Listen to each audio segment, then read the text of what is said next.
Annyeonghaseyo! Welcome to Afternoona Delight, where Leah, Megan, and Amy, romance novelists, and your K-romance guides. So grab some dekboki and listen to your new favorite unnies. Hi everyone, welcome to another guest pod from the Afternoona Sister Podcast. So, for those of you who don't know my voice, potentially, I'm Sarah from Afternoona Asks, and we also have Megan from Afternoona Army. And Hello. we're really delighted. Hi, Megan. And we're really delighted to be joined by Lindsay from our Patreon, who some of you may have heard on our Learning Korean podcast on Afternoona Asks. So welcome, Hello. both of you. Yeah, thanks for having me back on. Oh, I'm really pleased because I remember you said on that podcast that Vincenzo. So in our podcast when we have guests on Afternoona Asks, we always do this question of 5 dramas to get to know you. So they're not like your top favorite dramas. They're just like a sample of your taste. And Lindsay was saying that she really enjoys a certain sense of humor that is really represented well in Vincenzo, and that's one of her 5 to know you. So when she said that, I was like, because me and Megan have been talking about doing Vincenzo for like ever, and we've been trying and failing to get Megan Afternoon Delight to watch it. And she finally just said, I'm really not gonna go back to it. I think she managed 4 episodes, I think.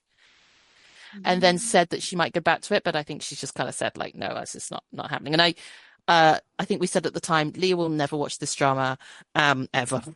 I don't think it's an Amy kind of drama either. So we decided, you know what? Never mind. There are so many Vincenzo lovers, out there. So if you're one of them, I hope you feel like we did this drama justice for you in this podcast. But there are also people that are really curious about this drama because it is a very famous drama. And it has its own fandom. So we are going to be doing a non-spoiler section to see whether or not it might be your kind of drama. So we're going to start with this non-spoiler section, and then we're going to switch to spoilers, but we'll clearly tell you when that happens. And obviously you're free to join us after that, or if you want to maybe stop it and decide, actually, I might want to watch it after all. Like the girls have sold it to me, then hopefully we tell you enough. So, Lindsay, do you want to tell us about the drama? Sure. Vincenzo is a 2021 drama, and it has an absolutely star-studded cast and crew.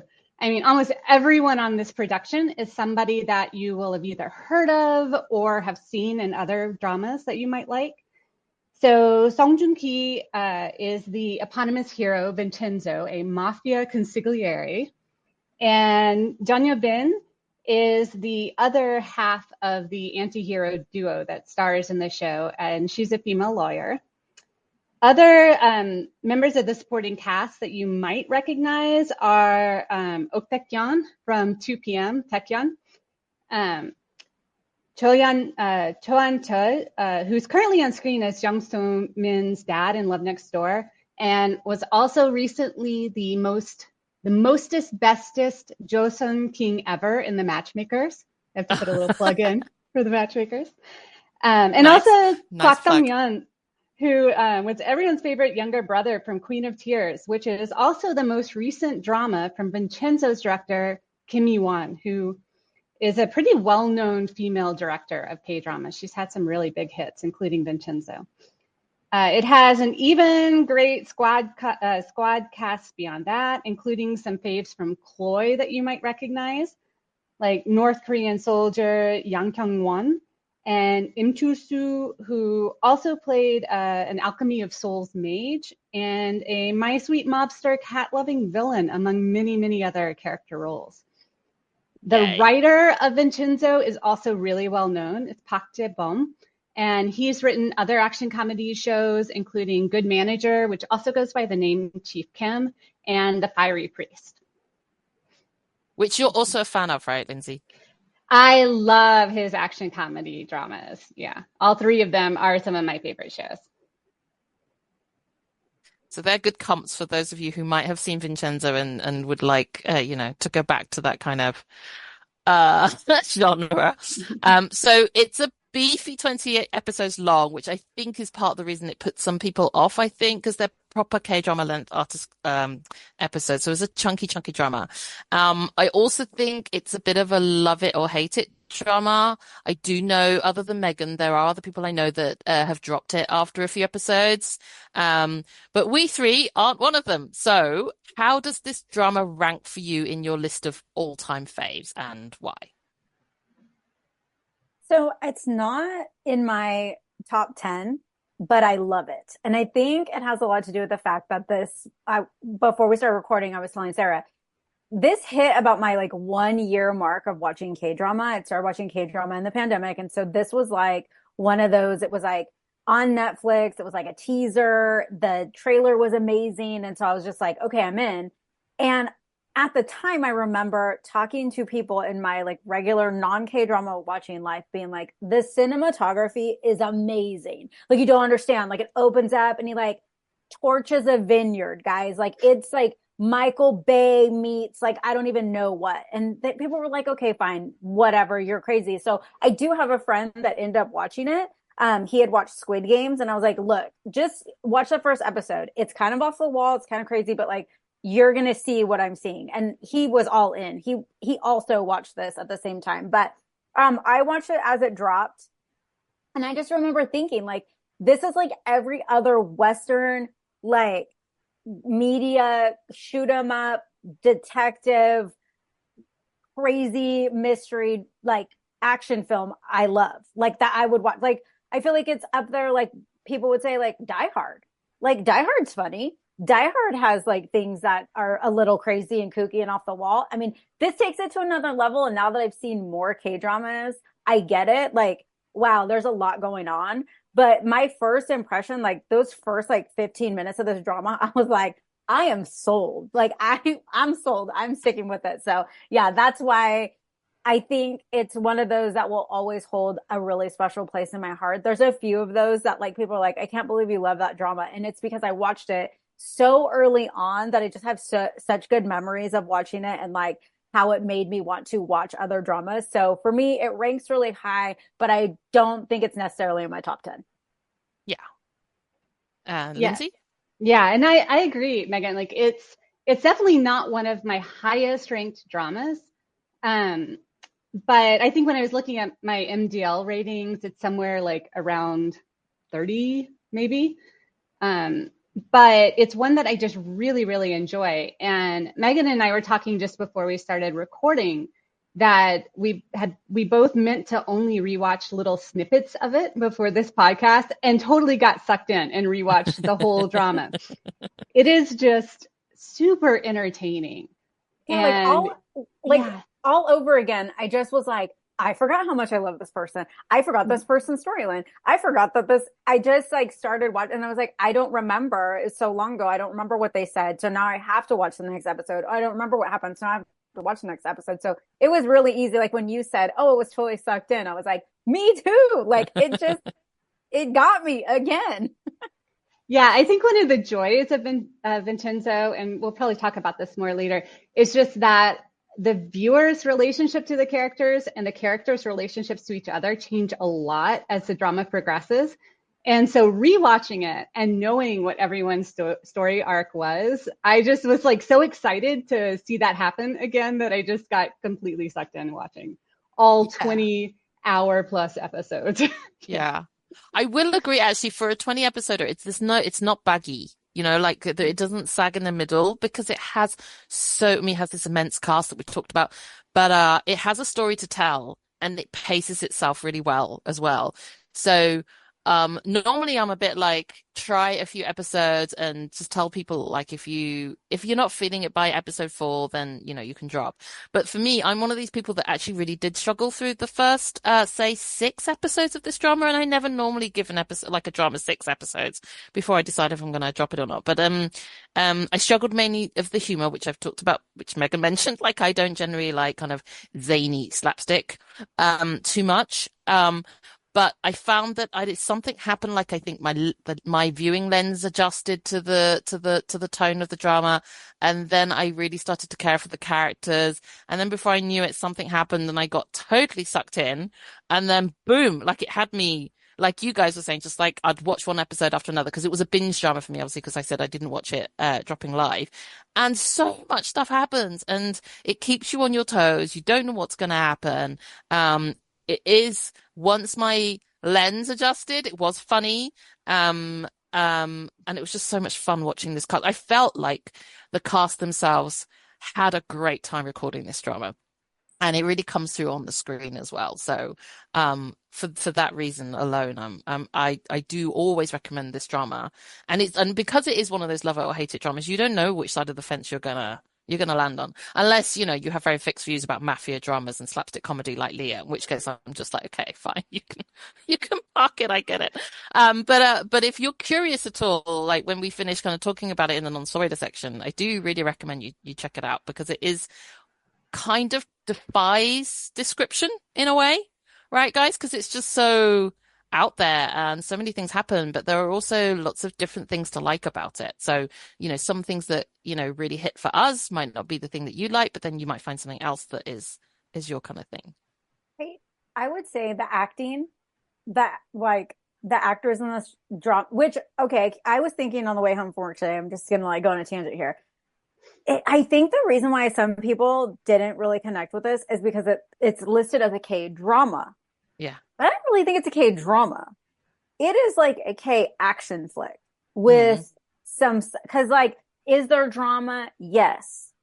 There's action, but it's not like drama like love drama or romantic drama. It's like family drama, courtroom drama, law drama, like cable drama. Like there's just all this other drama. So to me, it was like, it is a K-drama in the sense like there is drama, but it's not your typical romantic K-drama. It's like ensemble cast plus action film plus all this other stuff. And I think the reason why a lot of us really love it and connected with it is because the acting in it is so well done. Every character really played up, like, I mean, every actor really played up their character.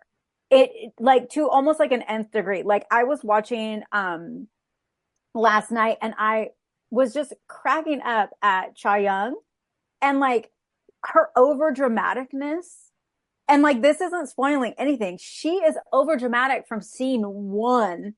And throughout, and she carries that through the entire drama, even to the end. And so like this was the first thing I had ever seen her in. So if you are a fan of this actress and you've never seen her be like this kind of like dramatic over the top, even like her comedic timing is amazing.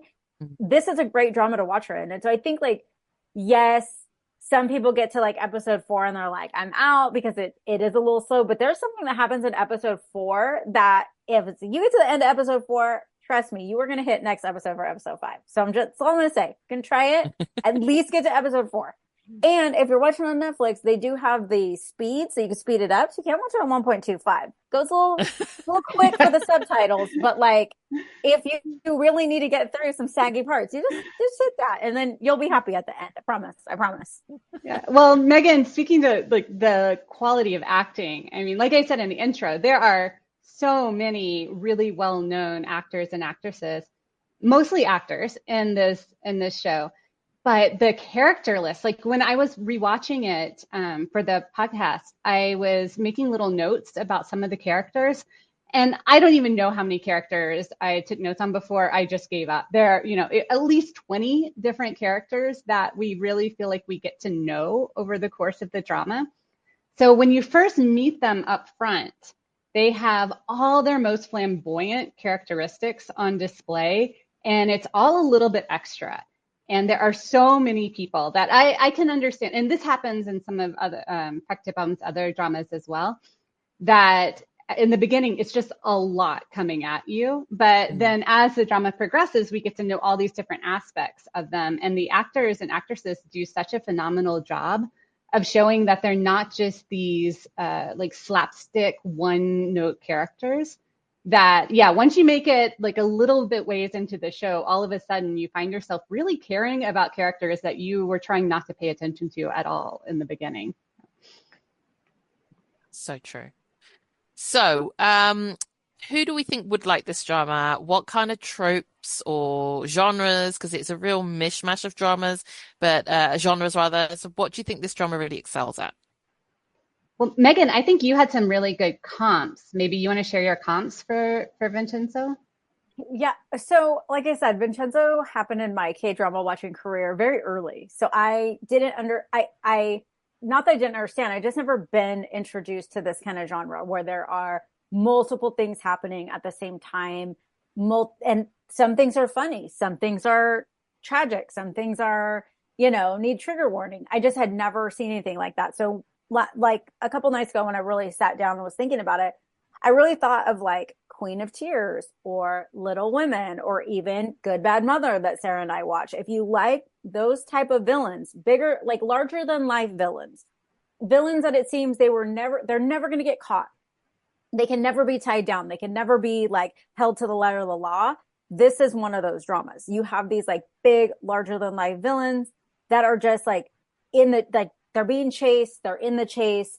You think they're going to go left. They end up going right. Like every time you think, oh, we're going to get them. We're going to get them. And like, even me watching in episode 11, we're going to get them. No, we're not. Cause there's so many episodes left, babe. Like it's not happening yet. But those are I remember watching Little Women and just every time I watched Little Women, I had to go watch something else to like get right. My adrenaline and my like blood pressure and everything was so out of control because it was like the pace, the chase, the this, the that. You find out this, but then you find out this, and then it's like cliffhanger, So those were the ones. Did you realize it's the same director when you made these? I didn't. No, yeah, I didn't. Queen of Tears and Little Women were both directed also by Kim Yi-won. Yeah, so like I get it now. Like I totally get it now. And then if you loved the end game for people in like The Glory or My Name, this is for you. Like this is a revenge drama.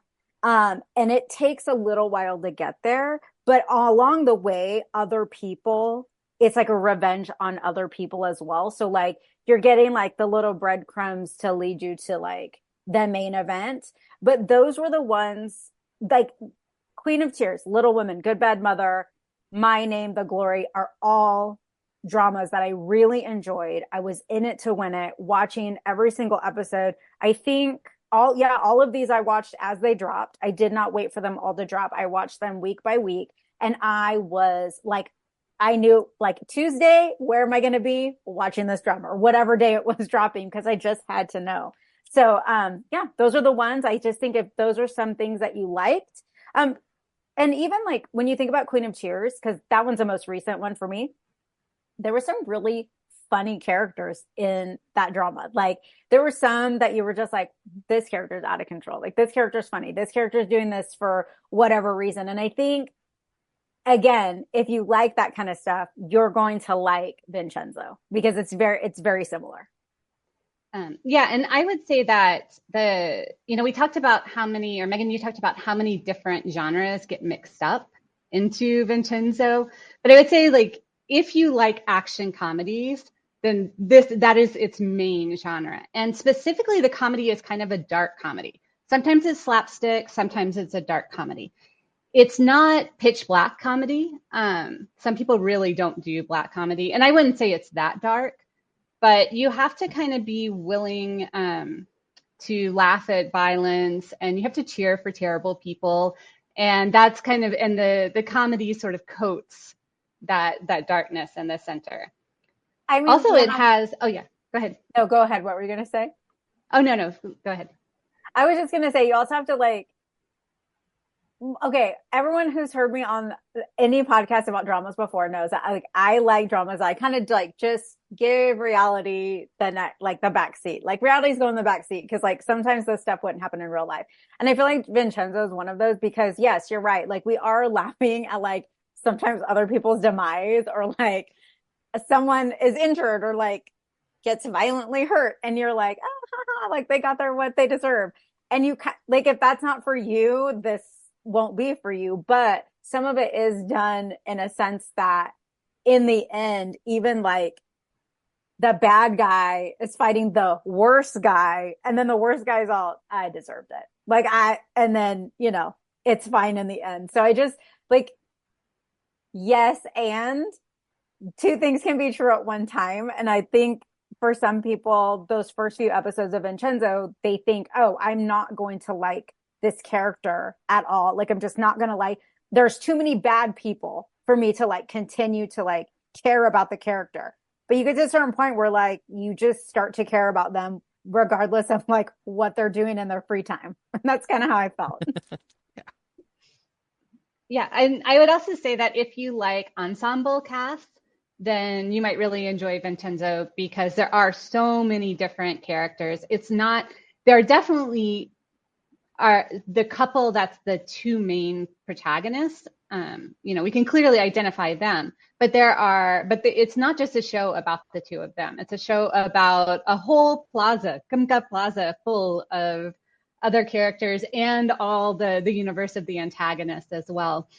So it kind of, to me, feels like a little bit more like a Marvel movie or one of those where you have two giant teams of characters, and they may shift and switch back and forth which team they're on or what their roles are. But it's not just two people fighting or one person getting revenge against the other. It's these really big team aspects.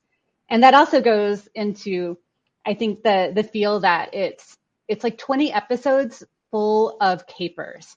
Someone's always plotting something and pulling off some ridiculous plot against the other side. And who comes up top, like which of the teams comes up top, switches, maybe sometimes during an episode, maybe from episode to episode. And so if you really enjoy those sort of like Ocean's 11 type capers, that is all this show is. Like 90% of the show is those kind of capers the whole way through. Perfect. That's honestly perfect. Because yes, like I love Ocean's 11. I loved all of them. And yes, that is kind of exactly what it's like. That's perfect. I think it also for me had a bit of a webtoon feel. So there are some kind of cartoon kind of elements to it. Like there are like cinematographically, there are like when they introduce certain characters later in the drama, they come with captions and they come with like, they'll pause partway through an action and they'll be like, this is this character and his nickname is X. And it's like really fun. So I just found it really like it's hyper real in its cinematography. And I definitely really appreciated that. And I think that the way the actors are shot as well, like Vincenzo just is like, I'm not the world's most massive Song Joong Ki fan, but he is great in this role and he is shot so beautifully. Like he is just so goddamn cool. And like everybody is just a hyper real version of themselves, and I really enjoyed that. So conversely, what kind of things might people find difficult? Perhaps we could discuss some violence levels if we guys have got some comps for those, so people can kind of grade like other dramas that they have watched. And I'm also going to give a little bit of a trigger warning like later when you guys have finished. So what do you think? I think that the darkness at the center of the show might be something that people aren't comfortable with. If you don't enjoy anti-hero shows, then it probably won't be for you. These are definitely anti-heroes, as charming and endearing as they are. At the core, there's like a pretty dark message. And the screenwriter, Park Dae-bum, even talks about this in an interview that he gave about Vincenzo, that he was really angry when he was writing this. And he wanted to say something out of anger about how the world is and whether there's even a way to get justice for people anymore. But he knew that to deliver such a dark message, it had to be wrapped up in something really sugary, sweet, entertaining. And so 95% of the show is just straight out entertaining. And it really is. But there's going to be violence. There's going to be moments where people are graphically murdered. They might be tortured before or after, during being murdered. people make choices that are definitely amoral choices. They're funny usually, but they're also pretty amoral. And so I would say if you just know from out of the gate that that's not for you, then Vincenzo is not going to be for you. Yeah, I was gonna say it's bloody. It's bloody like how The Glory was kind of bloody. It's bloody how My Name was bloody. And if that's not your bag, then this is probably not for you. I mean, it's not every episode, but when it isn't an episode, it's a lot. There's also a lot of death by, I don't know how to say it, but it's like a big conglomerate doesn't want you around anymore, so you're not around anymore. And if that's just not for you, like if that's hard for you or trigger warning for like triggering for you, I wouldn't like dive into this drama. I don't have anything like really, I mean, in the West, we do so many things bloody. Do you know what I mean? Like it's just such a different vibe. Like I think about like Hollywood, like things, American Hollywood things that I watch. And I'm not a big blood and guts person. Like I don't like zombies. I don't do that. But like for whatever reason, this I guess I could say I was okay with. It didn't get to me like I wasn't like grossed out or anything. But there was a lot of blood and also guns. There's a lot of gunplay in this. And if you're if you're uncomfortable with guns, you don't like guns, you don't like the idea of guns, or seeing guns is triggering for you, this is not the drama for you because there is a lot of gunplay in this. And so that I would say that is probably a good, like, don't watch it if that's not for you. Yeah. Yeah. So, I mean, I would say, I think I probably a decent barometer for this because I don't generally like violence that much. But I found the violence in this, I think because the tone of the drama was, as Lindsay said, it's kind of wrapped up in this comedy. And so for me, it has this superhero edge to it. I mean, Vincenzo is a very classic K-drama hero in the sense that he can beat like a zillion men and still look like he's not broken a sweat and beat them all. So there's that So anyway, true. so that which adds that kind of like superhero vibe to it. But I found because of the tone of the piece, like I didn't feel as kind of eked out by the violence. So like I've recently, like I watched Shop for Killers earlier this year, for example, and I think that's way worse because that's much more playing at realistic guns, realistic people getting killed. So actually I found that a tougher watch and lots of squelching, like a lot of squelch sounds. Whereas like here it's a much more comedic. So even the sound effects are more like superhero kind of boing, like really like boing kind of sounds rather than necessarily like guns sounding cool rather than, hyper real. So yeah, I think for me the violence was I could handle it because it had that kind of comedic lens to it. Right. There's Yeah, also sorry. the trigger. There's just also the trigger warning for homophobia, Yes. which we can get into later in the spoiler section. But there is a whole episode that is homophobic. Just straight up, we can't talk around it. Like we're gonna have to talk through it. But if that's not something you enjoy seeing, if it's being used as a plot device, basically. And so if that is not your bag either, it is one episode. You could skip that episode, honestly. Like I think Lindsay had put that in the notes. Like, I mean, it's episode 8. It's kind of in that little bit of the middle there. But yeah, it should be listed on a reason if that's not for you. I mean, it's not for me either, but it didn't trigger me in any way. So I was able to get through the drama. Yeah, it was. Yeah, I agree. When I rewatched it, I just fast forwarded through those scenes because while they're definitely not the most egregious homophobia that we've seen in K-dramas, it's there and it's definitely a plot device and for no other reason in the drama. But the plot is so tortured that it really doesn't matter whether you see it or not. It's very true. One other little just I think expectation setting thing that I would say is that the show is definitely not a romance. It has a romance element to it, but if you're used to watching K-dramas, the way that you see our two main protagonists introduced, it kind of looks like they're getting set up to be a big romance throughout the show. Yeah. And that just isn't the focus of the show. It's not what it's about. And so if that's what you're expecting, then it could be really disappointing, I think, if you didn't have like the expectation that that's just going to be something fun on the side. Yeah, very good point. Definitely. Right. So shall we pick who our favorite cast member of the drama was? We've talked about how it was such a massive cast, but and we've talked about how the acting was really out of this park. So let's like go into one of the characters, our faves, into a bit more detail. Do you want to kick off, Lindsay? Sure. Because I said right away I wanted to pick Hong Tae-young. Yeah. I love eccentric women as lead characters. So I'm always excited anytime we get an eccentric woman at the center of a show. And I also love this actress, Jang Yun-bin. She is a phenomenal actress. And she's really good at playing off-kilter women. She was in Glitch, which if you've seen that, it's a very queer-coded drama about two women, her and Nana, who also plays eccentric women perfectly. Yeah. I've just finished Into the Ring with her. She was great. Yeah, and then what was the recent remake of Someday or One Day, the Korean version? Oh, A Time Called You.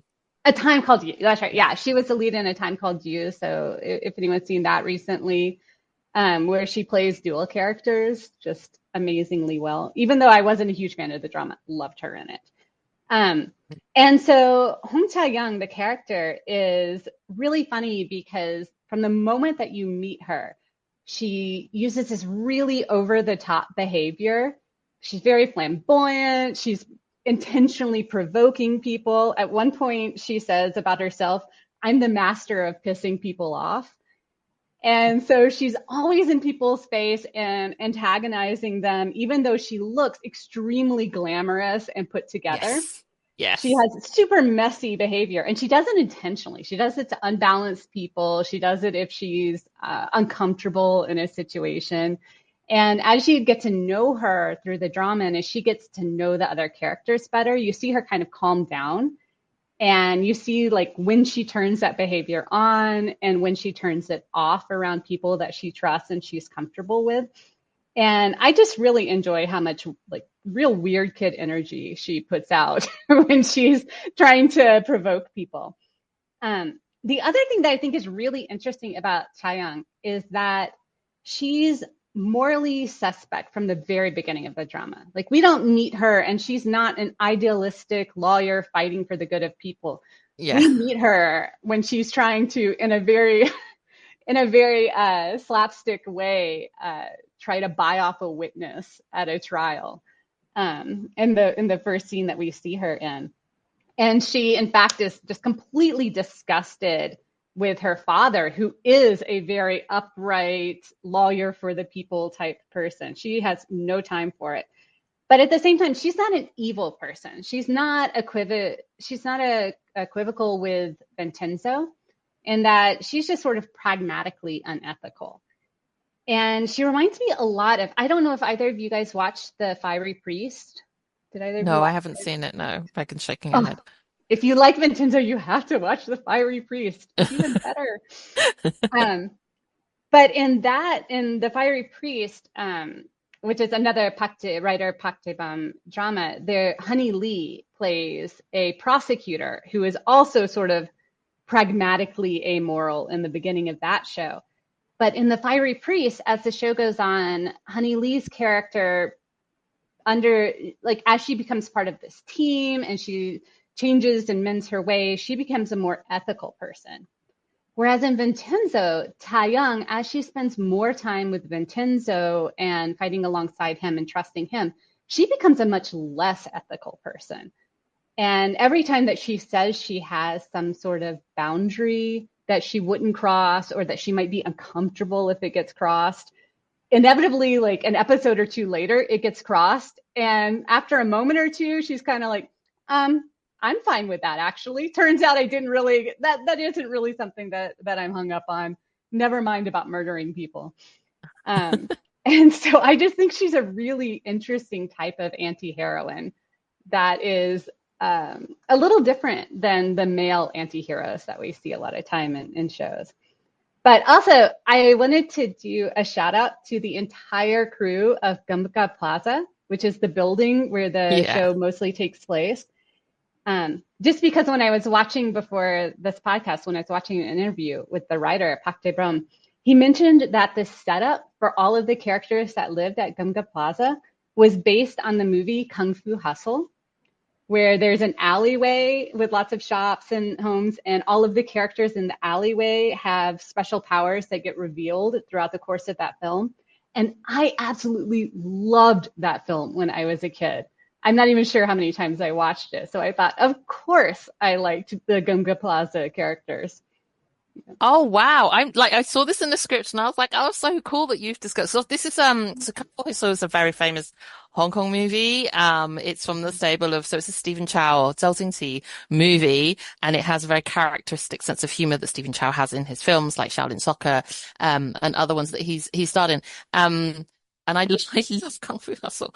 So actually, I hadn't realized till I saw that in your script. I was like, of course, that's probably why. And it has the same thing when I said, it has the stills with the cartoon characters' names, well, the people's names, and they always have these really great names, right? They kind of like pastiche kind of like old kung fu movies, because they've got proper like titles of generally based around like whatever their superpower is, or it would just be like a completely random like Ajuma having some random Ajuma power. So it's a really kind of like cute like mix match. So I could totally see that when you wrote that in the script, I was like, I totally get that was an homage to Kung Fu Hustle, because it really has that sense of humor in it. Yeah, apparently there's also an Easter egg reference to Shaolin Soccer in there too. I didn't catch it. I don't remember. I'm not sure what it was, but if people listening have seen Shaolin Soccer more recently than I have, they may catch it. Yeah, I should look that up now. I'm really intrigued.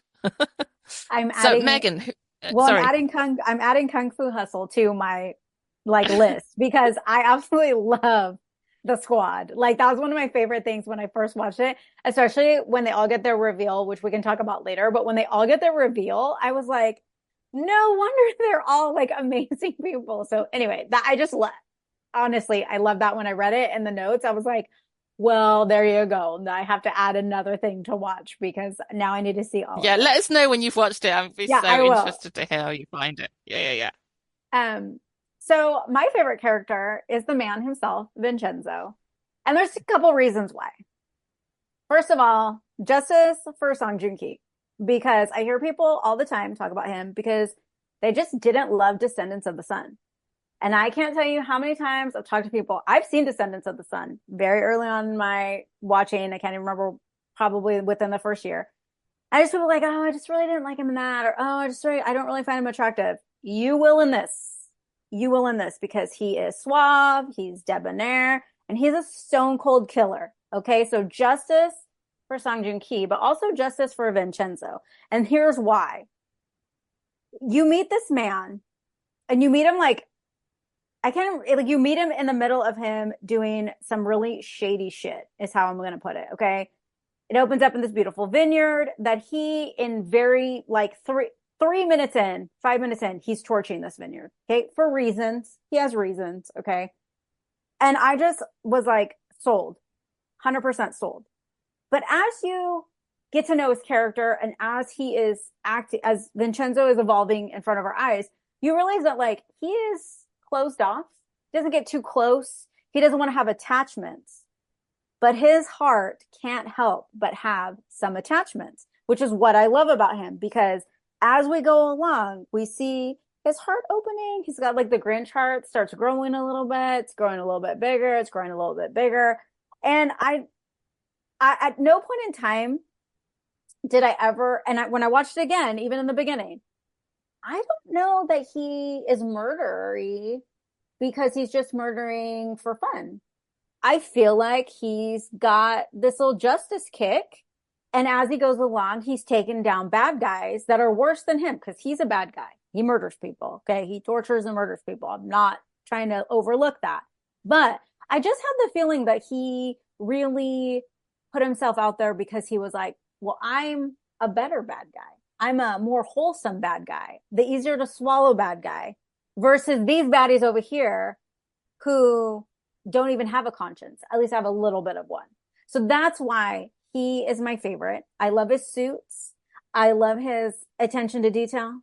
I love that he is like, give me espresso. I love that he just went from Italian to Korean in a conversation so that people wouldn't know that he was like talking shit about them. My favorite, like, let's be petty in the pettiest way. So that's what I mean, that's what I really loved about him. But if you've like just been on the fence about him, like Sung Joong Ki, not really sure if I find him attractive, you will in this. You will find him attractive in this because he is. And I can't explain. Like Sarah said, is it the lighting? Is it the angles? I don't know. I don't know. But Vincenzo was my favorite, and he still is. And I like even watching it recently, I just was like, oh, I just love the way he just takes his character to the next level. And even sometimes without even saying anything, his facial expressions, like talk about comedic timing. Some of his facial expressions are so good because he gets put in these, he wants to be a non-feeling guy. Like he wants to have no attachments, I don't want to like this person. I don't want to like this person. I don't want to feel attached to this person. And then you see it on his face that he can't resist any longer. And it's so funny. Like I know 3 or 4 times I just laughed out loud because the look on his face was like, I'm not even supposed to be here. I wasn't even supposed to be in this mess. And he is. So yeah. I think, I agree. I think he's a really good comic actor. Actually, we had so slight plug for our podcast. So Afternoona Asks has just covered Sung Kyung-kwan's Scandal, which is a really old Korean historical drama.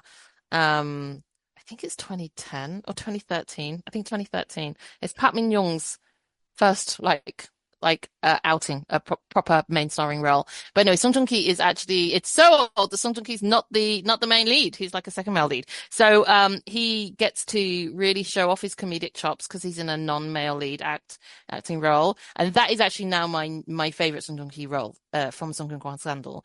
But I think the reason why I really enjoyed him in Vincenzo, as opposed to, I am one of these people that did not really enjoy Descendants of the Sun, because he gets to show his comedic side. And I think that is a part of like his charm, definitely. So for me, I picked, so you guys went for the two, the top phase. But there's obviously some massive cast. And one of the things, and we'll talk about this more in the spoiler section, but one of the things that I really, really loved about this drama are its villains. And part of the reason why I wanted to stick villains in the spoiler section is because one of them is a spoiler, like who one of the villains is one of the spoilers. And I didn't want to work that for you because I felt like the drama builds that up quite well. But I'm going to pick one of the female villains. So there's a few villains. I'm just going to leave it at that, and then you don't have to try and guess. But there are a few villains, but one of them is played by Kim Yo-jin, and I love that she is an actor that plays Ajuma kind of roles, I guess, at the moment. And but in this, she is, because I feel so often like K-drama villains are really glamorous. They're quite kind of archetypal in that way, aren't they? They're often like they can be a bit cliched, like they wear red heels and they have like really bright lipstick and they have a killer wardrobe and they carry designer handbags and then they're really bitchy and villainy and evil. But she's like styled as an Ajuma. She happens to be a lawyer, so she's a smart woman. So she has her own office and corporate like staff and stuff, but she is not styled in that kind of more typical K-drama villain way. And she has this random habit. Like I think I love this writer because he just gives characters random characteristics that aren't necessarily there for the plot, but they just give you like a quirk to a character. And like her thing is she just likes to do dance routines in the middle of like meetings. So often like she's doing like a dance routine as her exercise routine in the office. And then she stops it and then has this meeting and then she's just like being completely evil and villain. And the next scene that she's like back to dancing it. It's just really so random, but I loved it. It's just such a quirk of this drama and its sense of humor. But I thought she was amazing in this.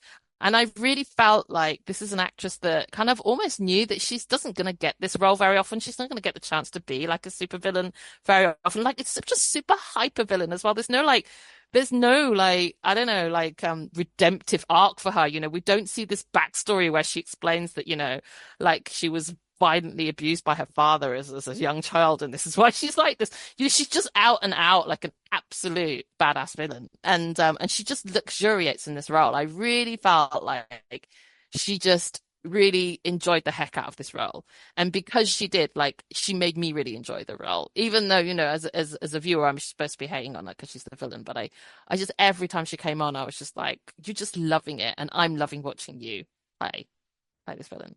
So yeah, she was my favorite. Yeah, she was amazing because she was doing Zumba is what she was doing. Like she would just like break out into Zumba. Yes, But Zumba, that was it. Yeah. yeah. But the other thing that was like truly amazing about her, because you're right, we didn't know any backstory on her. We didn't know like her and some of the other baddies, the two lawyer baddies, we knew nothing about their backstory. They were just bad to be bad. But what I loved about her is like it didn't matter what the task was or what the caper was going to be. She was like on board.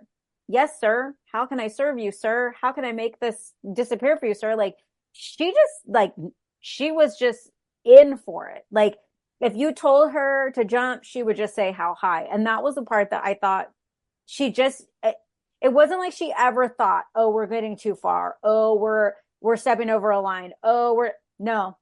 She was just like, how much farther do you need me to go for this? What else do you need me to do? And I just was like, oh my gosh, that's crazy. The other thing, and I'll say this, have you guys ever watched Inglourious Bastards? It's a Quentin Tarantino movie. Okay. Christoph Waltz in that movie makes my skin crawl. Absolutely makes my skin crawl from the jump.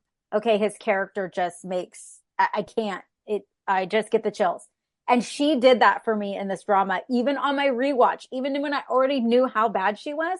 There were a couple scenes, like she does this thing where she like inhales when she's really mad, and like her mouth does something chill, like it's weird, but it's chilling. And I'm like, she's not a real evil person. I had to remind myself, like this is not her real life. Like, but I was like, I hate her. I want her gone. Like I want the worst that can happen to her, because she was so good at what she did.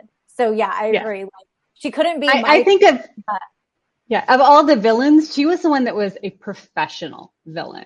And that's what I got from her. I think that's why she was the one that was actually kind of scary sometimes, because she had a skill set. She knew the value of her skill set.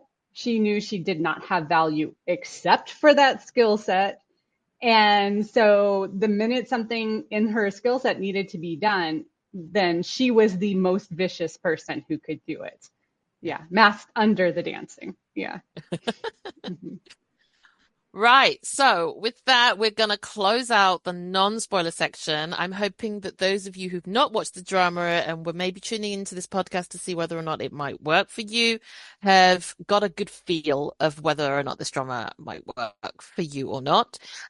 So you might want to stop now and come back and listen to this after you've seen the drama, or you might want to just go, right, fine, I'm never going to watch this drama, or I'm fine with spoilers, and join us for the second half. But before we get there, Megan, do you have a K-pop rec of the week for us? I actually do, and it's not out yet, which is really exciting. So by the time you hear this podcast, Never Play, which is a collaboration with Megan Thee Stallion and RM from BTS, will be out. It actually drops on 9/6. And to say that the Army Noonas are excited about this is the biggest understatement of the year. RM and Megan have collabed before. Actually, she collabed with all of BTS on Butter. So she does have a verse in one of the Butter remixes. But what's really exciting is Megan Thee Stallion tweeted, or X, I don't know what we call it anymore, but she had tweeted that she was really excited for this collaboration because she's never heard RM rap like this before, which begs the question, what does it sound like? So we're very excited about that. And we are excited because of Right Place, Wrong Person, which was RM's recent release, was a totally different thing. It was kind of alternative rock. It had some rap. It had some big sounds. And so we're excited. So when you hear this, if you haven't downloaded, heard, streamed Never Play, there you go. And if you are into streaming or curious about streaming or just curious about BTS in general, Afternoona Army, that's me, with also Leah and Allison and Tanya, and we have our own podcast, and welcome anytime. Great. Thank you very much. Exciting. So, we are now, as we said, going to rock into the spoiler section. So I wanted to go back and actually talk about villains because we can now. Um, so actually, I was going to ask you guys, did you, when you were watching it, because I feel like I watch dramas not trying to guess things. I think I'm probably one of, like, if you have a scale of like gullibility to like, I know it all, like I'm definitely on, I think Amy spends a lot of time trying to guess stuff. I'm definitely on the gullible side. Like I really just like to just tell, like have dramas just tell me what's going on and not overguess anything. So I was surprised by attacking a villain. Were you guys surprised or did you kind of see that one coming? I mean, I was definitely surprised. Even on rewatch, I was kind of miffed because I was like, there really were not clues Yes. that Taekyon was going to be the big baddie. Um, and so I definitely didn't see it coming. And when it was coming, I thought, I really have trouble taking Taekyon seriously as a villain. And so I think he did the role well, but he's not the scariest big baddie that I've ever seen. No. I was surprised, and I knew something was off about him from the beginning because he was just Right. like he was trying too hard to give golden retriever energy. So Right. Yeah. now that I've seen a lot of K-dramas and I have some favorite top actors that give golden retriever energy, this would have been a much different drama if like that part was played by Rawoon. Because Rawoon gives like big golden retriever energy. And when I think about him doing like riding that scooter and like, hey boss, what's going on, boss? What's up, boss? Like I feel like he would have really like played that up. And this is not to take away from Taekyon. It's just like I think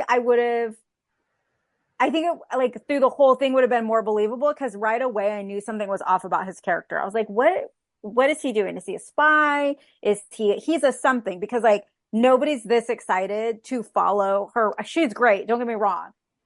She's great, but nobody's this excited to follow her around. But then when it's revealed, it's not that I couldn't take Taekyon seriously as a villain. He wasn't just a villain. You find out he's like a sociopath.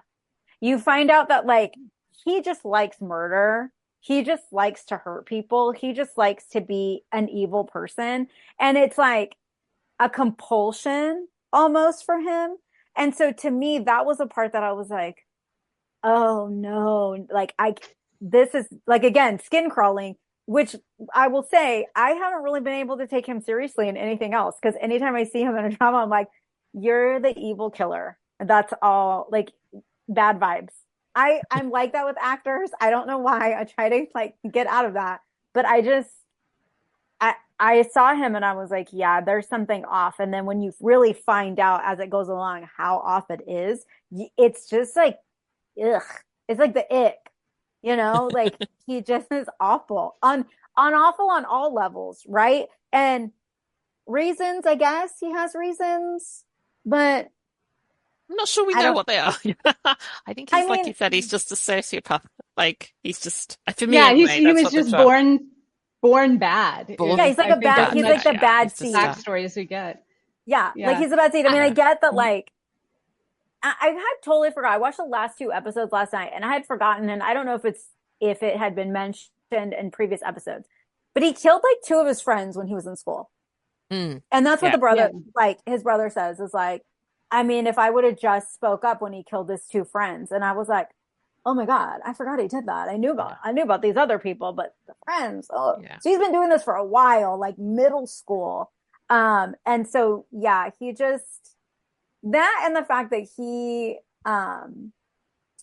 wanted, what was her name? Hong Cha Young so badly. Like he just, Cha Young. He wanted Cha Young to love him so badly. And she just was like, no, not you, not going to be you, not ever going to be you. And he just couldn't deal with that. And again, it was like, okay, next, like, that I believed him as a villain, but he was so much, it's not that he was layered. He was just so much more than that because he was actually a psychopath, like a sociopath. Like he just was evil as evil could be. Yeah. Well, I think one of the things that Taekyon did really well is because he has, a background of having gone to school in the US and speaks English, that he spoke Konglish when he was when he was pretending to be Taeyang's assistant, the goofy intern lawyer, his use of Konglish was hysterical. And when Taeyang and Vincenzo had identified that there was some secret top chairman that they needed to find, and they didn't yet know that it was Taekyeon, they were calling that secret identity Pabo, which in Korean means fool or idiot.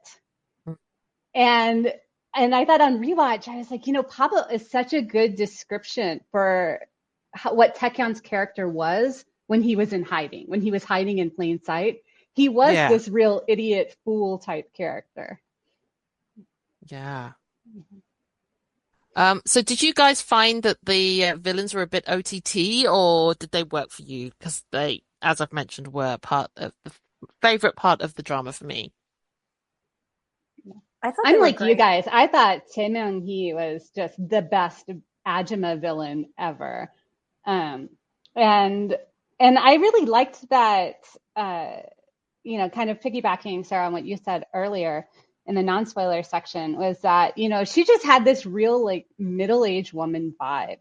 It's clearly like perimenopausal or menopausal, and just was just tired of all the assholes around her. She was getting bossed around by men that she was smarter with and smarter than, and just didn't want to deal with anymore. She just loved her Zumba. She just wanted to do her Zumba when she needed exercise. And she wanted to be able to show how good she was at her job.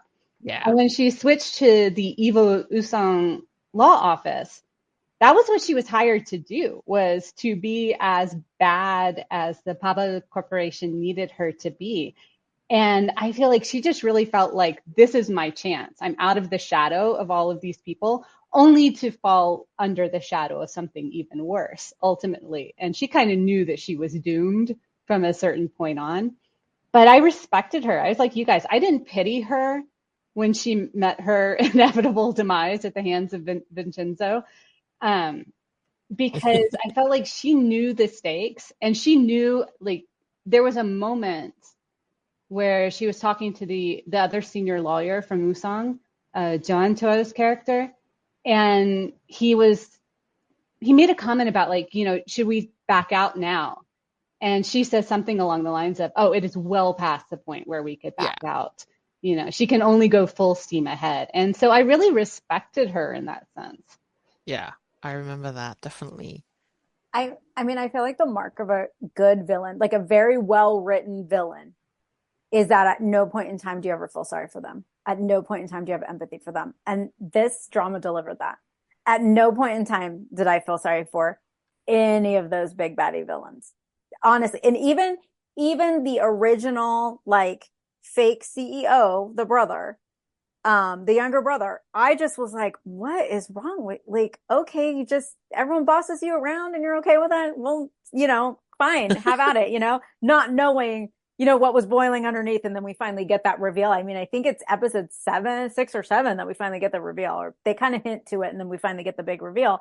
But I mean, I felt like, for me, we're the villains over the top, kind of, because this is an over the top drama. There are over the top things that happen in this show, in this series, that I love. So I'm not going to say they were over the top, but they were villains written in a way that at no time did I go, oh, I kind of feel sorry for that person, or, oh my gosh, like, I'm going to root for this person. Even though I know they're bad, I'm going to root for, no, I didn't. And maybe that was the whole point. Maybe that's why they were written in the way that they were, because they wanted us to like the baddie Vincenzo, not these other worse baddies. Bad baddies, yeah, so true. And I'll just say that when she was about to meet her demise, like when she was about to just get served her, just desserts, she really did, for a moment, try to talk her way out of it. She was trying to negotiate again, like, listen, I'll do, what do you want me to do? I'll do it. Like, I'll work on your team. And Vincenzo was like, too late, babe. You had your chance and you're just evil. Goodbye. And so that was like, there's only been one other time in scripted television that I actually got up and cheered when someone kind of met a bitter end. And the character in this other show that I watched didn't exactly meet a bitter end, but someone did push them down the stairs, and I actually jumped off my couch and like cheered. And this was one of those times for me that I was like, yes, yes, you deserve this so bad. And I mean, I don't know what that says about me as a person, but I mean, I did that. So I think the drama just I think it says you have a stronger stomach than me. The way that they finished her off, I was a little bit queasy. yeah, I was a bit didn't feel bad for her. I was a bit eked out. But I also wanted just to have a quick shout out for Cho Han Chul because Cho Han Chul, who I just love him as an actor anyway. I'm really enjoying him in Love Next Door. He actually made me cry.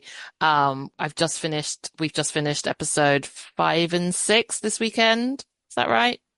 Yeah. And he has a little story in that really made me tear up. But in Vincenzo, he's just like all out crazy. And I really, really enjoy him unhinged. I think he has like such energy when he's playing these kind of unhinged roles, and he really gets to let loose in the back half of the drama, which I super enjoyed. So yeah, if this is one of your things, like it's something to look forward to, definitely. So I think, Megan, you wanted to discuss something about the White Truck of Doom. Well, every good drama has a white truck of doom. You can't have a drama without one. And it either causes mass chaos or death, or it's a plot device to get two people to fall in love, whatever you have.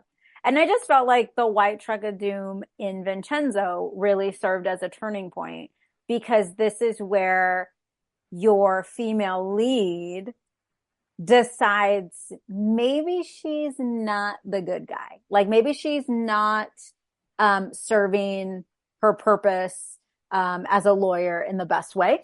And so, spoiler alert, White Truck of Death comes and runs over her father, who she has been on the outs with because they're working on the same case, but for different reasons, plaintiff and defendant.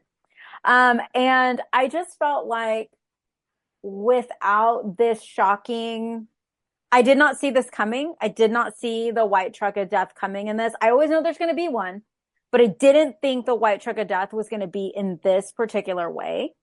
And it shocked me so much. I just really felt like this was such a turning point for her to join the other team and to really get a sense of like how far her law firm would have gone to get their end result. And I felt like that was really important. So that was my shout out for White Truck of Death. Like I said, every good K-drama has one. They utilize it in different ways.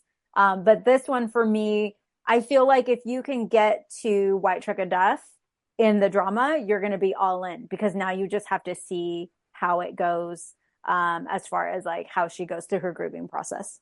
And yeah, and the TOD comes really early. In my memory, it was later on in the show, because Taeyong's father, the upright attorney, when he's TOD'd in the bar, it's such a big moment in a show that, and this show is full of huge over-the-top moments. But this was a moment that I think really resonates in a different way, because it is just unbelievably shocking.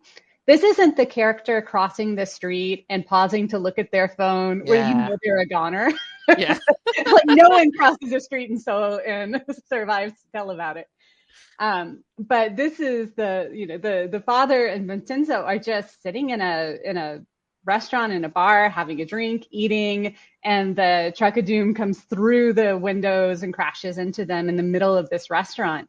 And so it's just very shocking, and it raises the stakes immediately in the show. Yeah. It raises it for Taeyong, like you mentioned, where all of a sudden sort of the way that she's been very flippantly and glibly doing her job and being rewarded for it and enjoying the money and the reputation she gets from it, like that falls away immediately.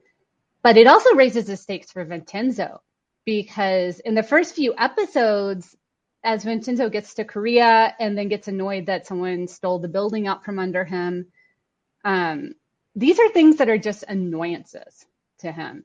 He's in the mafia. He can take care of people illegally buying his building without flipping his Zippo lighter. He really doesn't need to sweat this. It's just like minor things that he'll have to deal with as nuisances. But the minute that the truck comes after him, even though he's not the target, all of a sudden that really sharpens his ire. And we start to see like Vincenzo the baddie kind of begin to emerge and say, actually, I'm going to take a little bit more personal attention to whoever is doing this at Gunga Plaza. And every time as the show goes on, the Babo villains just keep crossing him, not realizing that they're escalating each time. But I think the first big escalation is this Truck of Doom moment. Yeah, it also for me on the second time watching, because I probably didn't pick this up on the first time, but the second time watching, I also feel like that scene prior to the Truck of Death, he's finally, even like, he doesn't want to, even with his own resistance, he's finally connecting with someone. And they're seeing each other on the same level. Because up until this point, everyone's like, oh, you're a foreigner. Oh, you speak Italian. Oh, you have a weird name. Like they call him corn salad, like for the longest time. It's like this running gag, like he's corn salad. And so this whole time, like, and not whole time, this is episode like 4. He is just kind of like not connecting. Like, I'm here, I'm going to be here for a hot minute and then I'm leaving.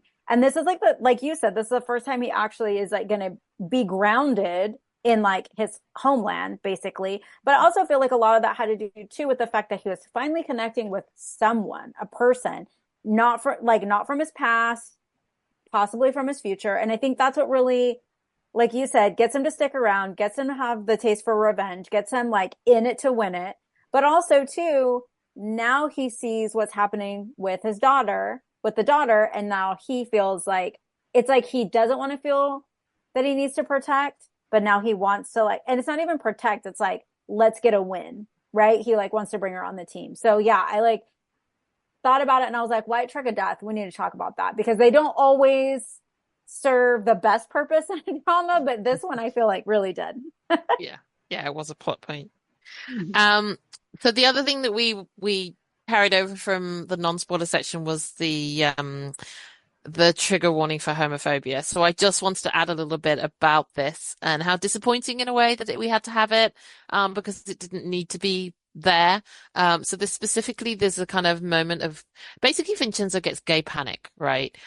Because for plot reasons, he has to pretend to be attracted to or rather reciprocate the attraction that one of the one of the characters has for him.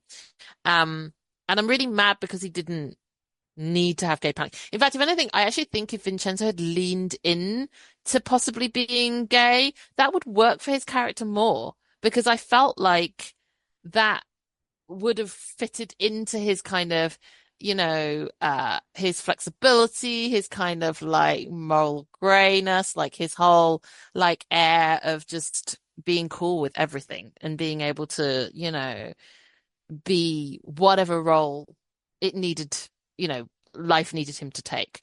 So it just felt one of those things where, like, I don't know, Korean culture kind of came into the drama a bit at the expense of kind of the drama itself and the characters it was building.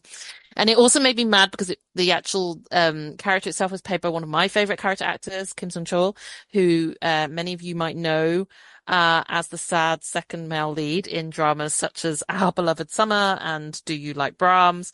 And the man just plays sad second lead so well. Like, he's just always so heartbroken, so believably heartbroken. And he is like playing exactly this role again, but he's fallen for Vincenzo himself. So I just, like I said, I wish it wasn't there. And I really want some non-sad love for Kim Sung-chul in the future. Yeah, in one of the BTS videos that I watched from the Swoon, Song Joong-ki was talking about this episode and made a comment about how it really dealt with some sensitive issues and he was happy to do it. And I was like, oh no, Korea. I mean, this is something that we, unfortunately, every time we see a gay character in a K drama, I think all of us kind of clinch a little bit, wondering like what direction is this going to go. Yeah. It's a shame. Sorry. Yeah. Oh no. But one of the other things that Song Joong-ki mentioned is that Kim Sung-chul is a friend of his, And in the I think it's in the finale episode where we see that character, the one that was baited by Vincenzo, that we see him in the prison yard just for a moment at the end, and he's looking adoringly at photos of Vincenzo. But that wasn't in the script, and he actually asked his friend to come back and do that scene. Right. And I was like, it just even made it worse. Yeah, it did. And also like added the new layer. Yeah, for me as well, just slightly topical as well, because as I said, we've just covered Sung Kyung Kwan Scandal, which is an incredibly queer-coded historical K-drama, and Sung Joong Ki plays a role that is incredibly queer-coded. I mean, he's definitely bi in this drama, and so it was really disappointing to kind of, have that juxtaposed by, his other role. So, yeah, I really kind of felt it. I know that, I love when Amy and Leah and Megan talk about plot device, when things are used as or plot, why did we have to have this? And I really paid attention because I had looked at the script and I really paid attention to that particular episode. And there are a couple other things that could have happened because they're using him because he's basically being blackmailed. And the reason why he's being blackmailed is because they're going to, release his scandal. His scandal is being gay, but his scandal is also being violent. Okay. So it's not just about him being gay. He's actually very violent to the men that he picks up, which is gross on top of it. So you have this level of gay panic, but then on top of it, you're painting a queer person as violent, which I did not like that either. And so when I looked into it further, I thought we didn't have to have this at all. They could have double crossed this character in a bunch of different ways. Wouldn't have made it better if it was a woman, because I was like, oh, would this have made it better if it was a woman? No, because now you're talking about it's partner violence no matter how you shuffle it, right? Yes. So it just would have taken a couple other things to get him not to do this deal, which in the end they did the deal anyways behind his back, and then he just gets arrested because they figure out that he's been beating up his partners or whatever. Do you know what I mean? The end, there was it wasn't the end result made it better or was worth it. There was no reason for it at all. And that would be my number one ick about this drama, is that whole episode 8 didn't need to happen. Was it played up for comedy? Sure. Were there some cutesy parts? Yes. But in the end, the whole thing just didn't need to be there. So, I mean, you could skip. You could skip episode 8 because you really don't need it. There's nothing major happens that you really need. So. Yeah, and the plot of Vincenzo is hardly a watertight, streamlined thriller plot. It is just each episode is them kind of spiraling up something to have a big caper from one team or the other, or have something happen to make Vincenzo even more angry and push the revenge along. So it really it could have been any storyline in the world other than this. There's no plot coherence anyway, so it was very clearly a choice. I think we all agree it was not a choice we would have made or that we appreciate, but because the plot also is pretty much you don't really need to pay much attention to the plot in Vincenzo. It does make it really easy to skip, and you don't miss anything. And I love this part. Yeah, and I love this part that we're going to get to about the anti-hero, and I want to hear this from Lindsay. But I just want to say, because we could talk about this drama in 2 parts. Honestly, we really could. But just because of what Lindsay just said about, there's so many things, the plot is a little open. There's some things.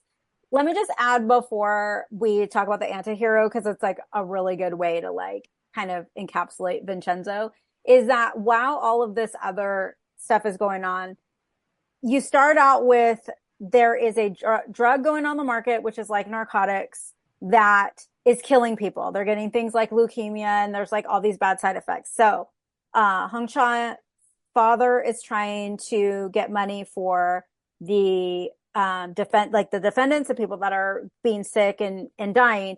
And Hong Cha is working for the big company Bobble. Okay. That's how it starts. Okay.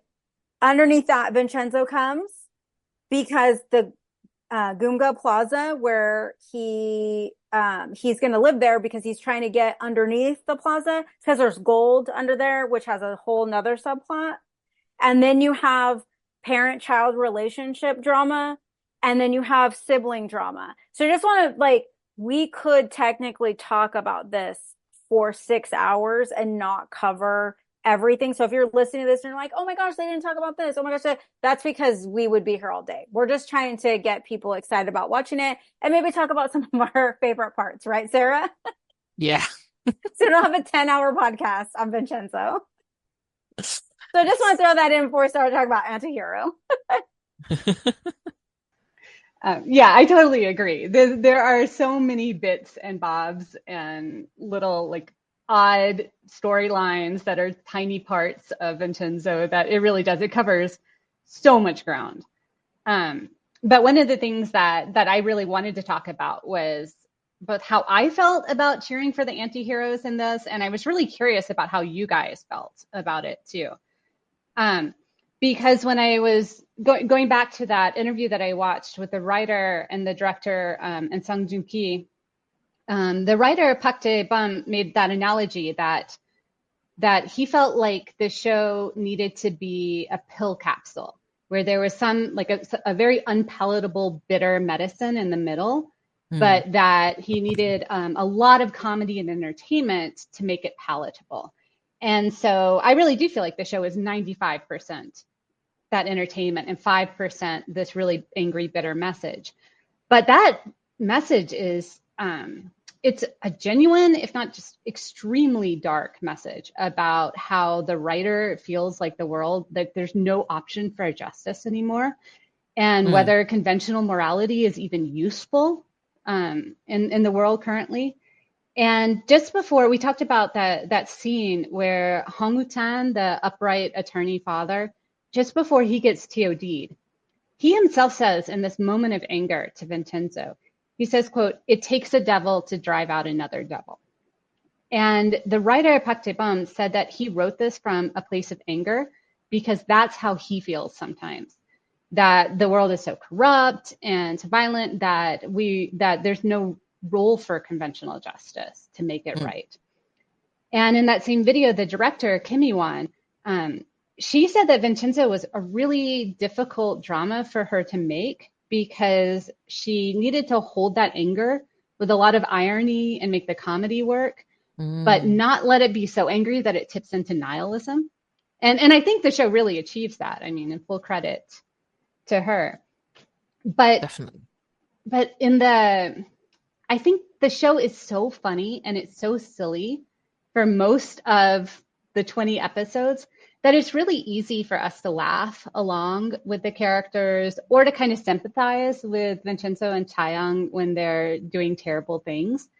But the finale, I found it really challenging. I found the way in which Taekyeon's character and the dancing attorney get murdered just to be incredibly gruesome and and over the top, even for an over the top drama.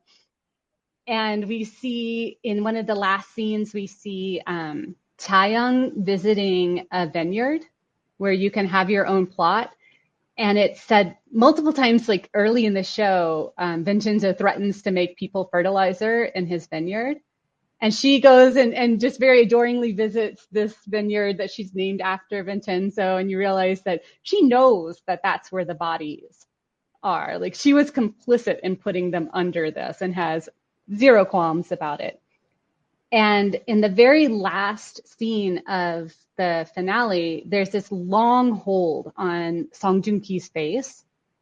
And he kind of switches to that like baby face, dead-eyed expression that we only see a couple times in the show, but where he's legitimately scary when he looks like that. And he has this voiceover saying, quote, "I'm still a villain and I couldn't care less about justice. Justice is weak and empty. One cannot win against any villains with justice alone. Evil is prevalent and vehement." And then there's just that long stare in his eyes. And I got the chills both times that I watched it because I felt like the director was really asking us to reconcile how much affection we feel for Vincenzo by that point in the show with what he really is. Um, and I was curious kind of about how you guys felt about that. And then also I wanted to discuss maybe the role a little bit of how the Buddhist monk approaches it in the show too. Yeah, thanks for that. It was super interesting actually to hear how the writer and the director approached this drama. And I think actually that there's an element of kind of vigilante justice kind of when you feel like there isn't true justice, when you see, people getting away with things. And I think there is something very comforting as a viewer when you watch something like this drama or other vigilante kind of dramas where the people are just gonna meet the villains at their own game. And that's the only way that we're gonna actually feel like true in inverted commas revenge has been done. So yeah, I think I didn't pick that up so much when I was watching the drama itself, maybe because they were so successful at doing what you called, the 95% of the humor and the fun, wrapped around the dark kernel. But now kind of maybe in a rewatch, I would kind of be able to see more of that. I think it definitely obviously played a part in what we talked about in the White Truck of Doom, because, Hong Jae-hyun's father was definitely played very straight, like he wasn't comedic at all, and he had a real he'd made his name, hadn't he, on being that that lawyer that was actually going to help the people that couldn't access other lawyers because they couldn't afford it, and he was going to fight for justice. So I think it's a very necessary bedrock of this drama to make it really work, so that it isn't just all humor and like high kicks and hijinks and stuff. It was actually built on, a message that it was trying to give. But ultimately, I personally like the fact that it wasn't redemptive in that way. I like that there wasn't some Hollywood ending. I like that there wasn't, some bright rainbow thing at the end, that it actually was, you can't go through this journey and have murdered so many people and have caused so much chaos, and for there to be some pot of gold at the end of the rainbow. Like, that's just not that. I was glad. I was actually towards the latter half of the drama worried that the drama might go that way and become all a bit, too much rainbows and sparkles, especially around, because, we'd had hints of this romance, and I thought, to satisfy its audience, it might need to go that way. But I just couldn't think of how you could redemptively have him stay in Korea after everything that he did. So I personally, as I was watching it, was really glad that it didn't go that way. But I do know that other people struggled with the ending. What about you, Megan? I didn't struggle with the ending because it made sense to me, because like you said, he can't stay there and she can't go with him. Not really, not the way her life is. And I was like, even last night thinking of like all the red flags, like, oh my God, if she tried to fly somewhere, like how would she even get there? Like they would have to like smuggle her out of the country, because like, it's just going to like, bells are going to be ringing that she's going. So they're like, obviously she's going to find him. Right. So, I mean, I think that it ended in a way that only Vincenzo could end. He came to Korea alone and he left Korea alone. And that was basically what he was going to do. There is the little part about how he's like now head of the family. So he doesn't have to be concierge or however you say it. He is actually the guy. Like he's taken the place of like main mobster, right? Like he is the head of the family. I never have a problem cheering for the antihero. In fact, I love cheering for the antihero. I like my characters morally gray, even sometimes with a black heart. Like if they are selling it to me, I'm buying it, right? And I was trying to think of like any other time where I've watched a drama that like maybe the hero or heroine hasn't been great. Like maybe they haven't been, pure of heart.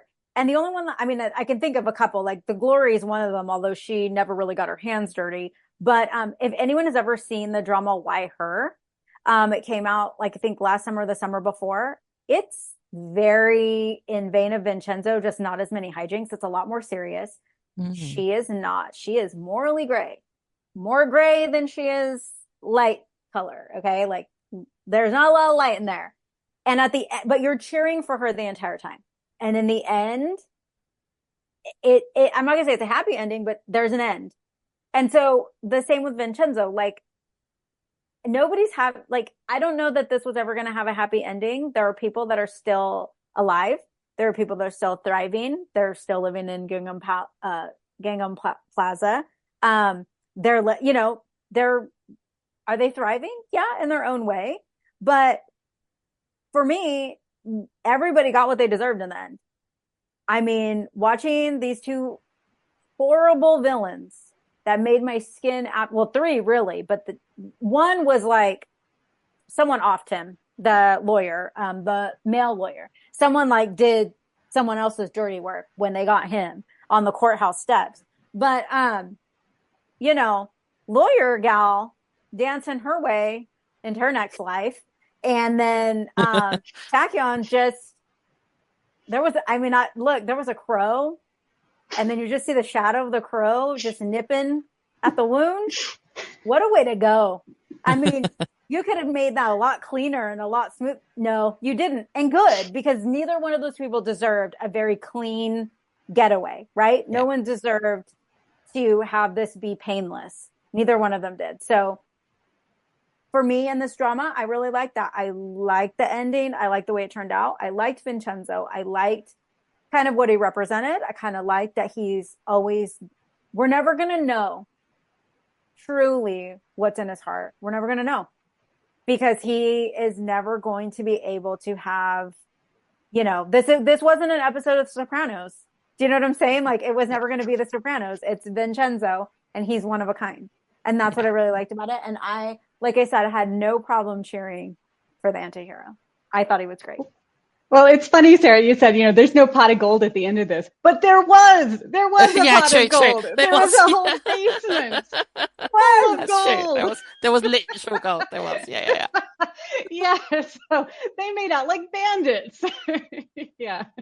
I mean, I agree, like the villains definitely were all finished off by Vincenzo. Vincenzo himself, I thought it was really interesting that I don't remember whether it was the last episode or slightly before, but there's an episode where they show a flashback of him in the Buddhist temple in the basement of Gangnam Plaza, and he's talking to the elder Buddhist monk, and I'm out of my depth immediately when speaking about Mahayana Buddhism, so take this all with a grain of salt. But the monk almost gives him a benediction and says, you're not on a road that's going to lead to enlightenment, but that doesn't mean that you don't have a role to play for Buddha. You are like Vaisravana, who leads yakshas and rakshas in the world.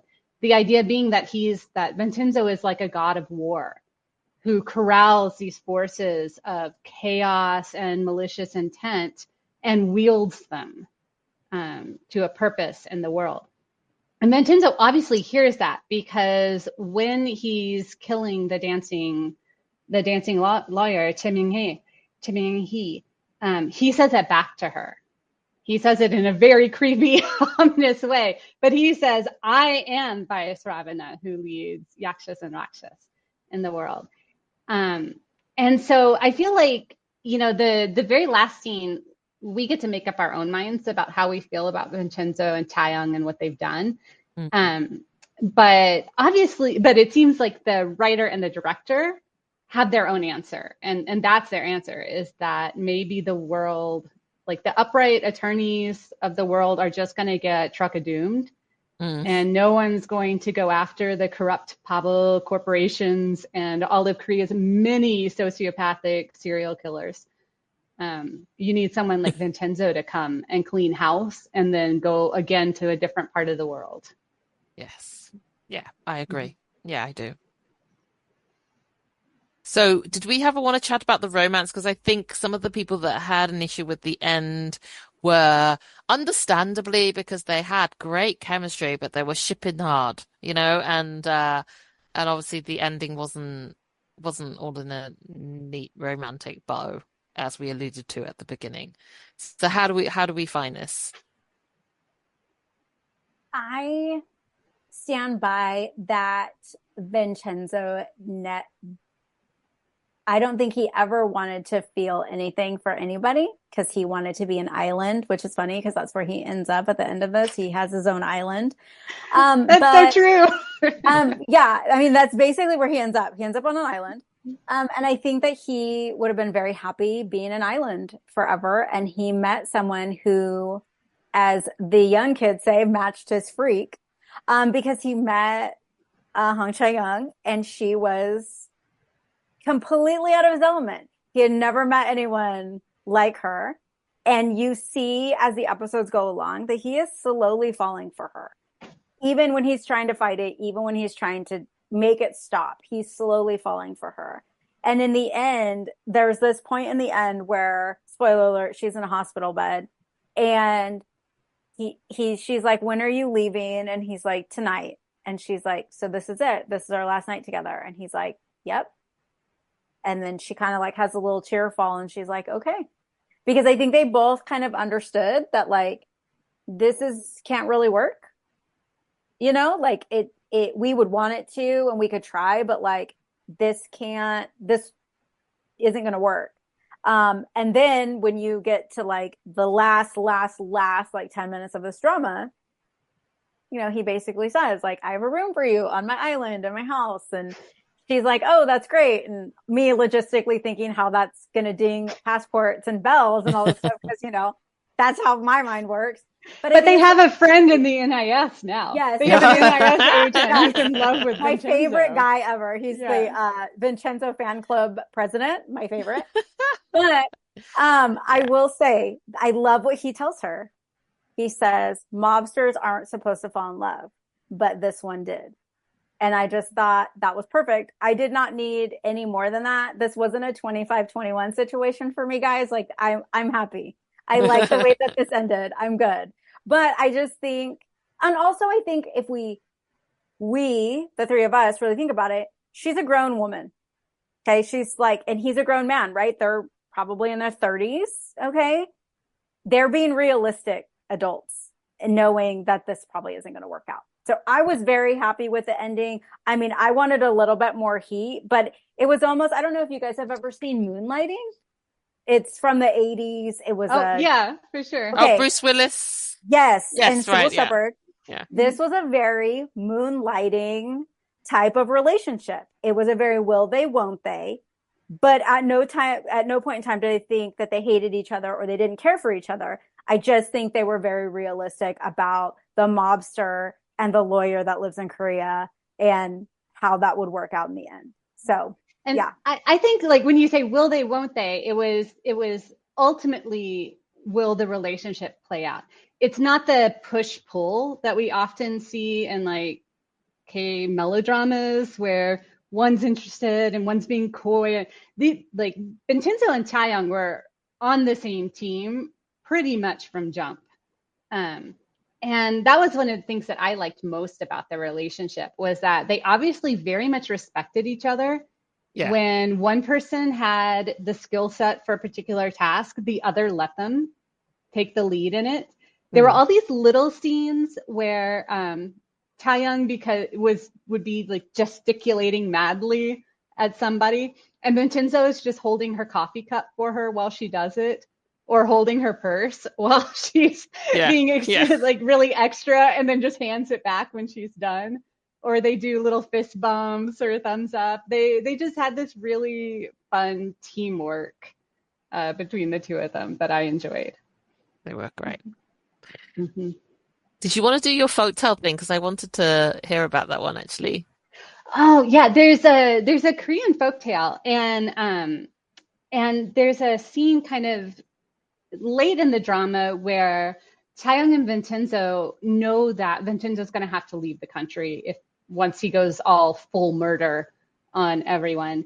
And they're sort of discussing this, and Chae-young says to him that they can be like the Korean folktale of Kyunyu and Jingnyo. And this is a folktale where there's two separated lovers, And once, I believe every 7 years, they get to meet on a bridge that's made by birds. And I think in the folktale it's made by kanagi or crows. But Yeah.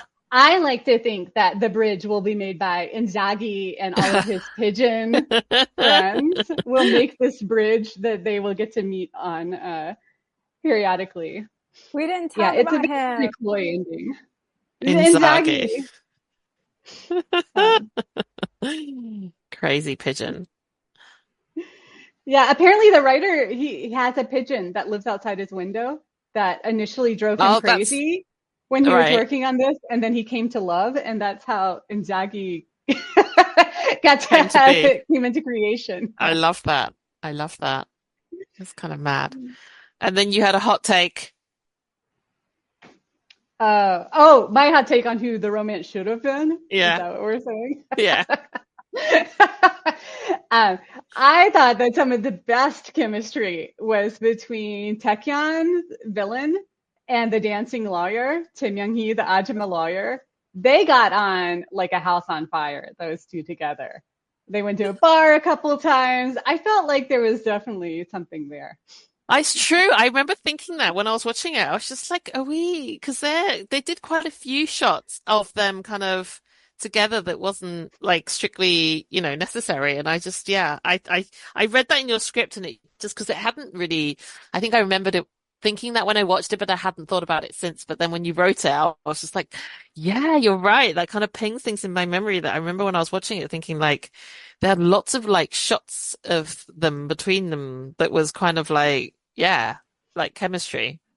They had really good chemistry, but I think it's because they were both like really horrible people. So I just think that they were like, how far can we take this? How much further can we go with this one? And I think that's why, because they were both just gross. They were like recognized, like they were soulmates in that sense. Yeah, evil Yeah. recognized evil in that situation where they were just like, who are we gonna ruin today? Like, let's take this to the next level. Like, that's the vibe that it gave me. It was such a missed opportunity not to have Taekyeon dance Zumba as well. Oh, that's so true. Actually, that's right? true. That's so true. Really true. We did Yeah. miss that. Yeah. Yeah. Okay. I do want to talk about I can't say his name right, Kwak Dong Young. Kwak Dong Yeon. Because give that man his own drama. I know, right? We need to talk about Have you seen Gals Electronics? No, I need to because that's him, right? I think that's a huge drama, Megan. I hadn't actually put together that the director was also the director for Little Women because now that I know that, I felt like there's similarities on those end scenes, like the way that they both went. It was just like in Little Women with the I'm not going to try and spoil it, but I mean it's not going to spoil it because if you don't know what this drama, you're not going to know what I'm talking about. But the acid rain scene, like it just kind of now I'm remembering the Vincenzo end scenes. It was just like, okay, I think and also that was so out of nowhere. Yeah. Like I would have never thought that was going to be the end in Little Women. And when that scene played out, I was just shocked. I was like, who would have thought? I had a lot of questions. My husband works in the plumbing industry, and I had a lot of questions about like, did they actually run that through the pipe? Like, is that could actually happen? I didn't really ask, but I could. I remember when they covered it on the Afternoona. I think Amy brought that up. Yeah. Amy said something, and I was like, oh, I forgot to ask about that because I did want to know. I was like, I don't know. I think the corrosion. I think it was like, I don't think it would make it all the way, but what do I know? Right, so we're gonna wrap this discussion up with something that Megan wants to manifest coming out of this drama. Okay, someone say his name for me because I always say it incorrectly. Kwak Dong Yeon. Yes, he needs his own drama because I have seen him as a side character in so many things, and I guess he does have. I haven't seen it. He does have a drama where he is a lead, but I just had to watch him be the little brother in Queen of Tears. I've seen him. I was trying to think of the other things I've seen. Like I did a list because I'm like I've seen him in so many things. He was in Our Beloved Summer as kind of like a not so good character. But the first thing I ever saw him in was Love in the Moonlight. Have you guys ever seen him in that? Have you ever seen Love No, in the but I've Moonlight? heard, yeah, he plays the second I've male seen lead, pictures actually. of him with the wig. It looked Yeah. good. Yeah, Okay. and I think there He were clips in it because we've all seen Young Artists Retreat, right? I think the variety show. Um, no? Oh, you guys, oh, Lindsay, you need to No, I watch it. haven't watched it. It's so good. So basically, it's director of Love in the Moonlight and The Sound of Magic and and they bring all the Itaewon people Class. together. Yeah, and he brings all the actors of his dramas together. Of one who is Kwak Dong-yeon, because obviously he's part of the Love in the Moonlight crew, together with Park Bo-gum and actress that was just in My Demon, whose name I've Yes. forgotten. Mhm. And it's so good. It's so good fun. But yeah, they do show clips of him in that, and it did look really good. But again, like sad good. Okay, yes. And if you like historicals and you like gender mix up, that one's for you. Yeah. It's that was in my Park Bo-gum gonna watch everything he was in phase. And that's still a stand up for me. Like that's still top of the list Park Bo-gum for me. Okay. I've got to watch that. Really It definitely is on my watch list. I mean, it was anyway, and then like I think I watched because I was watching Young Artist Retreat, and I was like, oh, the clips look good. He's in it in a way I've kind of never seen him be. Like he plays a character that's like not the characters you're used to seeing him as. That's why when I've seen him later on, that's like I again watched that very early on when I started watching K-drama, and I was like, wait, why is he playing these other type of characters? I know he can do this over here, but that's neither here nor there. Just shout out to him. He needs his own drama. Somebody write it. It could be a webtoon spin-off. I don't care. Put him in. Well, yes, and I do think you need to watch Gauss Electronics, Megan, because it sounds like it would be totally up your alley. I'll add it. Some people get thrown by the first episode because there is almost a torrent of like wordplay and puns, and so to follow on subtitles is super overwhelming, but it quiets down after the first episode, and it's only I think 10 half-hour episodes. He is so good in it. He definitely needs to be the lead in a rom-com. Rom-com, that's anyone, if anyone can watch Gauss Electronics through, I think the end of episode 3, where he is a sad teddy bear, and not keep watching Kwak Dong-yeon, like they have no soul. Like he is brilliant in it. Got it. Yeah. Perfect. Sold. Megan's sold. I think she's sold. Great, guys. Well, thank you so much for coming on. I've had a blast talking about Vincenzo with you guys. It just reminded me how much I enjoyed the drama. And I think we did it justice. I hope we did. I am kind of sad that the Noonas will never watch it. Because I kind of feel like I do still feel like Megan would enjoy it. She just had to push past, I do. episode 4.